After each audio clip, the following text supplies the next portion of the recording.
बिस्मिल्लाहिर्रहमानिर्रहीम। अस्सलाम वालेकुम जनाब, मां आहियां इंसाफ अली मेमन, तव्हांजे मुंहिंजे सिंधी चैनल समझो समझायो सां गॾु तव्हांजो दोस्त, तव्हांजो होस्ट, तव्हांजो इंस्ट्रक्टर। जनाब, अॼोकी क्लास में असीं जेको प्रीवियस असां कोर्स ऑटोकेड जो शुरू कयो आहे उनजी अॼु 5वीं क्लास आहे। इन क्लास में असीं नयूं चंद कमांडूं कंदासीं, जंहिंमें पोली लाइन आहे, एक्सप्लॉड आहे ऐं ऑर्थो कमांड खे डिस्कस कंदासीं। ऐं जेकॾहिं इहो सभु कुझु तव्हां सम्झण ऐं सिखणु चाहियो था त हिन वीडियो खे आख़िर ताईं ॾिसिजो, इनशाला तव्हांखे वॾो फ़ाइदो थियण वारो आहे। हाणे वीडियो शुरू करण खां पहिरीं हमेशह वांगुरु मुंहिंजी इहा रिक्वेस्ट आहे त इहो तव्हांजो ई मुंहिंजो सिंधी चैनल आहे, इन खे प्रमोशन जी तमामु सख़्तु ज़रूरत आहे। इन करे तव्हां प्लीज़ इन खे सब्सक्राइब कयो जेकॾहिं नवां आहियो, ऐं जेकॾहिं पुराणा आहियो तव्हां सब्सक्राइब करे छॾियो त तव्हांजी वॾी महिरबानी। सब्सक्राइब करण जे लाइ हिन रेड कलर जे बटन खे क्लिक कयो ऐं गॾोगॾु हिन बेल जे आइकॉन खे बि क्लिक कंदो। ईअं करण सां तव्हांखे हर नई मुंहिंजी अचण वारी वीडियो जी नोटिफिकेशन पहुचंदी ऐं तव्हां उन मां फ़ाइदो वठी सघंदो। हाणे साईं क्लास शुरू कयूं था। क्लास शुरू करण जे लाइ असीं हलूं था ऑटोकेड में। ऑटोकेड जो इंटरफेरेंस मूं तव्हांखे पढ़ायो, उन खां पोइ असां लाइन कमांड खे डिस्कस कयोसीं। लाइन कमांड खां पोइ अॼु जंहिं कमांड खे डिस्कस कंदासीं उहा आहे पोली कमांड।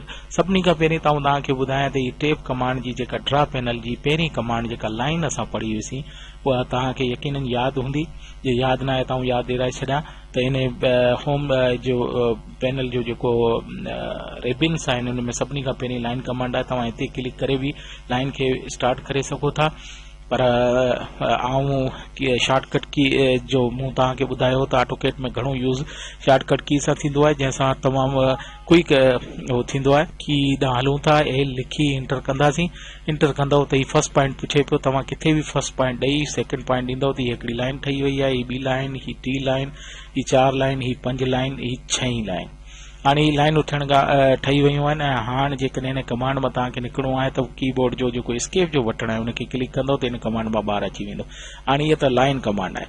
अॼु जंहिं कमांड खे असीं डिस्कस कंदासीं उहा आहे पोली लाइन। इहा बि होम पैनल जी जेका रिबिन आहे इन जी सेकेंड कमांड आहे पोली लाइन।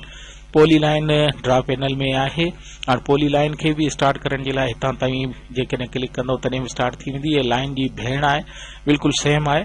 ऐं इन खे जीअं ई क्लिक कंदव त तव्हां ॾिसी सघो था हीअ स्पेसिफाई क्लिक कंदव त हीअ शुरू थी वई आहे। इन स्पेसिफाई जो पहिरियों पॉइंट घुरियो आहे, सेकेंड ॾियो, थर्ड ॾियो, फोर्थ ॾियो। हाणे जीअं ई ॾींदा वेंदव तीअं लाइन ड्रा थींदी वेंदी। हीअ तव्हां ॾिसी सघो था, लाइन ड्रा थी वई आहे। ऐं हाणे स्केप करे हिन कमांड मां ॿाहिरि निकिरंदासीं। हाणे तव्हां ज़रूरु दिलि में इहो सोचींदा हूंदव त लाइन कमांड ऐं पोली लाइन में कहिड़ो फ़र्क़ु आहे। जनाब, फ़र्क़ु इहो आहे त लाइन कमांड में हिकिड़ो ऑब्जेक्ट कोन ठहंदो आहे। जीअं जीअं तव्हां क्लिक कंदा वेंदव तीअं ऑब्जेक्ट ठहंदा वेंदा। हाणे जीअं ॾिसी सघो था हिकिड़ी हिनखे क्लिक कयो त हिकिड़ी लाइन सिलेक्ट थी आहे, सॼी कोन थी आहे। हीअ तव्हां ॾिसी सघो था, हर कंहिंखे सेपरेट तव्हांखे सिलेक्ट करणो पवंदो। पर पोली कमांड में इहो कोन्हे। पोली कमांड में हिते तव्हां कंहिं बि हिकिड़ी लाइन ते सिलेक्ट कंदव त हीअ मुकमिल ऑब्जेक्ट ठही वेंदो आहे। हाणे लाइन ऐं पोली लाइन में फ़र्क़ु सिर्फ़ु एतिरो आहे त लाइन कमांड जेका आहे उहा हिकिड़ी ऑब्जेक्ट मुकमिल ठाहींदी आहे सिर्फ़ु हिकिड़ी लाइन में। ऐं जॾहिं त पोली लाइन खे जीअं जीअं तव्हां ठाहींदा वेंदव तीअं हिकिड़ो ऑब्जेक्ट ठाहींदी वेंदी। सपोज़ कयो आउं पोली लाइन खे शुरू कयां थो, पर हिन दफ़े असीं रिबिन मां कोन शुरू कंदासीं। हिन जी जेका शॉर्टकट की आहे, शॉर्टकट की तव्हांखे ॿुधाए छॾियां। हीअ पोली लाइन जो पी एल खे करे जेकॾहिं क्लिक कंदासीं त पोली लाइन जी इहे ॾिसी सघो था शुरू थी सघे थी। हाणे सपोज़ कयो असां हितां हीअ स्पेसिफाई फर्स्ट पॉइंट ॾिनोसीं, हिते सेकेंड, ही थर्ड, ही फोर्थ कमांड ॾींदासीं। हाणे ॾिसो असांखे ट्राइंगल ठाहिणो आहे या कंहिंखे बि हाणे जे क्लोज़ करिणो आहे त हिकिड़ी ॿी ॻाल्हि तव्हांखे ॿुधाए छॾियां त जेकॾहिं तव्हां कीबोर्ड मां सी खे प्रेस करे एंटर कंदव, हीअ ॾिसी सघो था सी खे प्रेस करे एंटर कयो त तव्हांजो हिते ऑब्जेक्ट क्लोज थी वियो आहे ऐं कमांड मां तव्हां ॿाहिरि अची विया आहियो। हाणे तव्हां हिन खे जिते बि क्लिक कंदव त हीअ ॾिसो हिकिड़ो ई ऑब्जेक्ट आहे। लाइन में ईअं कोन्हे। लाइन जेकॾहिं तव्हां सपोज़ कयो स्टार्ट कयो था, जीअं आउं एल जी कमांड ॾेई इंटर कयां थो, इंटर करण खां पोइ जीअं लाइन ठाहींदा स्पेसिफाई फर्स्ट पॉइंट, ही सेकेंड पॉइंट, ही थर्ड पॉइंट, ही फोर्थ पॉइंट, ऐं हिते वरी आउं सी प्रेस करे कीबोर्ड मां एंटर कंदुसि त क्लोज थी वेंदी। लेकिन ही हिकिड़ो ऑब्जेक्ट कोन्हे, ही तव्हां ॾिसी सघो था सेपरेट आहिनि।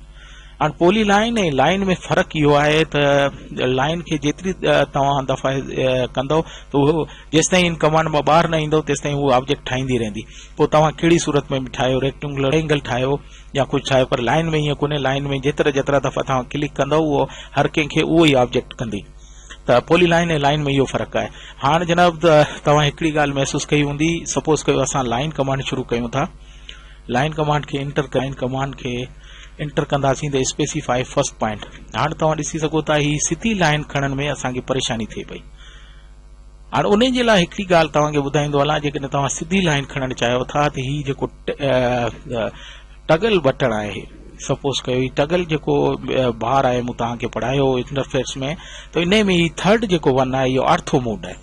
आर्थो मोड हींअर ॾिसी सघो था ऑफ आहे, पर जॾहिं तव्हां सिधी लाइन खणणु चाहींदव त उन जे लाइ तव्हांखे हिनखे ऑन करणो पवंदो। हाणे ऑन करण जे लाइ टगल मेनू बार खे हिते क्लिक करे बि ऑन करे सघो था। हाणे तव्हां ॾिसंदो लाइन जेका आहे उहो सिधी थींदी। एल जी कमांड ॾियो, एल इंटर करे हाणे स्पेसिफाई फर्स्ट पॉइंट, हाणे ॾिसी सघो था सिधी लाइन। हाणे तव्हां ईअं बि कंदव तॾहिं कोन वेंदो, 90 डिग्री जी में 180 डिग्री में लाइन ठाहींदो। हाणे हिते क्लिक कयो, ॿी लाइन ठही वई। हाणे हिन में सिधी लाइन जेकॾहिं तव्हांखे खणणी आहे त उन जे लाइ आर्थो मोड खे ऑन करणो पवंदो, जेको टगल जेका बार आहे उन में थर्ड नंबर ते आहे। हाणे टगल बार में जेको आर्थो मोड आहे, हाणे इनखे स्किप करे पाण हिन कमांड मां ॿाहिरि निकिरूं था। आर्थो मोड जेकॾहिं हितां तव्हां सपोज कयो नथा करणु चाहियो त इनजी हिकिड़ी शॉर्ट की आहे जंहिंखे F8 चवंदा आहिनि। F8 करे बि आर्थो मोड खे तव्हां ऑन करे सघो था। हाणे तव्हां ॾिसी सघो था त ही लाइन सिधियूं ठहे बि इनखे ॾियो ऐं लाइन जी कमांड ॾियो ऐं ही ॾिसी सघो था सिधी लाइन ठहंदी। तव्हां हिनखे तिरछी लाइन कोन था ठाहे सघो। हिते ठाहे हुन खां पोइ सी जेको मूं तव्हांखे ॿुधायो, जेकॾहिं क्लोज़ करणो आहे त सी क्लिक करे इंटर कंदो त जितां ठहियो आहे ऑब्जेक्ट उते क्लोज़ थी वेंदो। हाणे इहो त मुंहिंजी ॿी कमांड हुई जेका मूं तव्हांखे सम्झाइण पई चाही। हाणे असां जेकी ॻाल्हि सिखी आहे त लाइन ऐं पोली लाइन में फ़र्क़ु कहिड़ो आहे ऐं उन खां पोइ आर्थो मोड खे सम्झियोसीं। हाणे असां जेकॾहिं पोली लाइन इस्तेमालु करियूं था, पोली लाइन इस्तेमालु करण खां पोइ जेको ऑब्जेक्ट ठहे थो, सपोज कयो हाणे हीअ ऑब्जेक्ट आहे, असीं हिनखे लाइन वांगुरु हर ऑब्जेक्ट खे अलॻि तोड़णु चाहियूं था त उन जे लाइ हिकिड़ी नई कमांड इस्तेमालु थींदी आहे जंहिंखे एक्सप्लोड कमांड चवंदा आहिनि। एक्सप्लोड कमांड तव्हां ॾिसी सघो था मॉडिफाई जेको रिबिन आहे, होम जो ई रिबिन आहे मॉडिफाई, हिन में ई सेकेंड वन आहे एक्सप्लोड जे नाले सां। इनखे क्लिक करे तव्हां हिनखे तोड़े सघो था। हाणे जीअं ई क्लिक कंदो त ही तव्हां खां पुछेव कहिड़े ऑब्जेक्ट खे तोड़णो आहे, ॾिसो इन ऑब्जेक्ट खे तोड़े छॾियो आहे। हाणे हिन मां ॿाहिरि निकिरो। हाणे सपोज कयो तव्हां ही जेको ठाहियो आहे ही पोली लाइन में ठहियल आहे, हाणे हिनखे तोड़णु चाहियो था मुख़्तलिफ़ ऑब्जेक्टनि में, त उन जे लाइ तव्हांखे एक्सप्लोड कमांड खे एक्टिव करणो पवंदो। जीअं एक्टिव कंदव त हीउ ऑब्जेक्ट पुछे पियो, ऑब्जेक्ट जे लाइ तव्हां हिनखे सिलेक्ट कयो, सिलेक्ट करे जीअं इंटर कंदव त ही तव्हां ॾिसी सघो था ही हर ऑब्जेक्ट जेको आहे सेपरेट थी वियो आहे। हाणे एक्सप्लोड कमांड जो कमु इहो आहे त जेकॾहिं पोली लाइन में आहे या तव्हां रेक्टेंगुलर ठाहियो था, सपोज कयो तव्हां हिकिड़ो रेक्टेंगुलर जी जेका हिते कमांड आहे फ़िलहालु हींअर तव्हां कोन थो पढ़ाइणु चाहियां, पर तव्हांखे ॿुधायां थो त रेक्टेंगुलर जेकॾहिं ठाहियो था, सपोज कयो ही रेक्टेंगुलर हिकिड़ो ठाहियो आहे। हाणे हिनखे तव्हां ॾिसी सघो था ही मुकमिल आहे, हिकिड़ो ऑब्जेक्ट आहे। हाणे हिनखे तोड़णु चाहियो था त इन जे लाइ तव्हांखे वरी एक्सप्लोड कमांड खे इस्तेमालु करणो पवंदो, पर हिन दफ़े असीं रिबिन मां कोन था इस्तेमालु कयूं। हिन जो जेको शॉर्टकट की आहे उनखे इस्तेमालु कंदासीं। हुन जी शॉर्टकट की आहे EXP। इंटर कंदो तव्हां जेकॾहिं EXPOLD एक्सप्लोड कमांड लिखंदव ऐं इंटर कंदव त ही तव्हां खां पुछंदो त कहिड़ो ऑब्जेक्ट आहे, तव्हांखे उहो सिलेक्ट करणो पवंदो। सिलेक्ट करे जेकॾहिं इंटर कंदव त उहो टुटी वेंदो। हाणे ॾिसी सघो था हिनखे असीं सिलेक्ट कयूं था, सिलेक्ट करे इंटर कंदासीं त ॾिसी सघो था त हीउ टुटी वेंदो। ये ॾिसी सघो था कमांडनि में टुटी वेंदो। एक्सप्लोड कमांड खे तोड़ण जे लाइ तव्हांखे एक्सप्लोड जो बटन दबाए हुन ऑब्जेक्ट खे हाणे चए पियो सिलेक्ट कयो ऑब्जेक्ट खे सिलेक्ट करे इंटर कंदासीं त हीअ हर लाइन जेका आहे अलॻि सेपरेट थी वेंदी। ऑब्जेक्ट खे तोड़ण जे लाइ असीं एक्सप्लोड कमांड खे यूज़ कयूं था। त जनाब अॼु जेके कमांडूं असां डिस्कस कयूंसीं उन में हिकिड़ी पोली लाइन हुई, ॿियो मूंखे ॿुधाइणो हो त आर्थो मोड तव्हां कीअं सीधी लाइन लॻाए सघो था, ऐं टी जेका मूं शइ तव्हांखे सेखारी आहे उहा एक्सप्लोड कमांड सेखारी आहे। अॼोकी क्लास खे हिते ई ख़तमु करियूं था। घणो करे त इहा सभु टई कमांडूं सम्झ में अची वयूं हूंदियूं। जेकॾहिं नथियूं अचनि त उन जे लाइ तव्हां मूंखां कमेंट्स में पुछी सघो था। ऐं इन सां गॾु अॼोकी ऑटोकेड जी 5वीं क्लास मां तव्हां खां इजाज़त वठां थो, पर इजाज़त वठण खां पहिरीं मुंहिंजी रिक्वेस्ट आहे त मुंहिंजे चैनल खे प्लीज़ जेको आहे प्रोमोट कयो, सब्सक्राइब कयो, लाइक कयो, शेयर कयो, कमेंट्स में मूंखे लिखो त तव्हांखे मुंहिंजा वीडियोस कीअं पिया लॻनि, ऐं जेको को सवाल आहे त उहो बि मूंखां पुछी सघो था। इन सां गॾु आउं तव्हां खां इजाज़त वठां थो इन दुआ सां। अल्लाह तव्हांखे ख़ुशि ऐं आबाद रखे। अल्लाह हाफ़िज़।